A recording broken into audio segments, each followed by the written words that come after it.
New at 6, opioids continue to play a huge role in drug overdoses in the U.S. and in the Lowcountry, despite the fact that overdose deaths are down almost 10% nationwide. Most of those deaths are still attributed to opioids. North Charleston Police Department has hired an opioid prevention specialist to help bring those numbers down. Our Webb Wright takes a look at some of the ways they'll try to stem the tide. Webb? While the good news is that numbers are declining nationwide, in the Lowcountry they are still too high. North Charleston Police are working on programs to help those with substance use disorders get the help they need without jail being an option. First 6 months of the year, we responded to about 100 incidents of overdose, with about 20 of those being fatal. North Charleston Police are working on ways to tackle a continuous crisis. Substance use disorder touches everyone.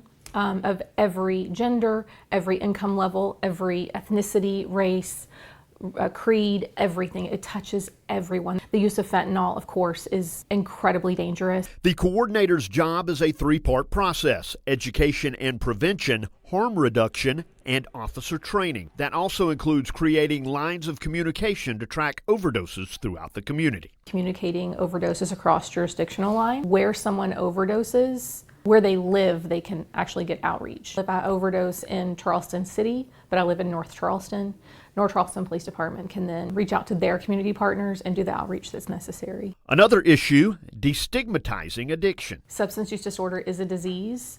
It may have started as a choice, but it very quickly, your brain changes. Very quickly becomes not a choice. We need to treat someone that is sick as someone that is sick and not vilify someone that is sick. That's where harm reduction and officer training comes in, first getting Narcan to those who need it anonymously. We respond and ask for a drop-off address.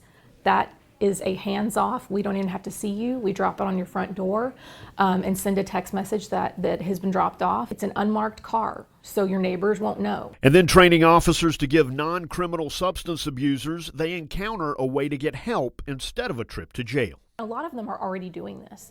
Train them to be able to identify those that need help, suggest that help, say, I can take you right now if you want to go somewhere, and have that warm handoff immediately available. We're very willing to listen. It's an incredible opportunity to learn and to grow law enforcement into public safety.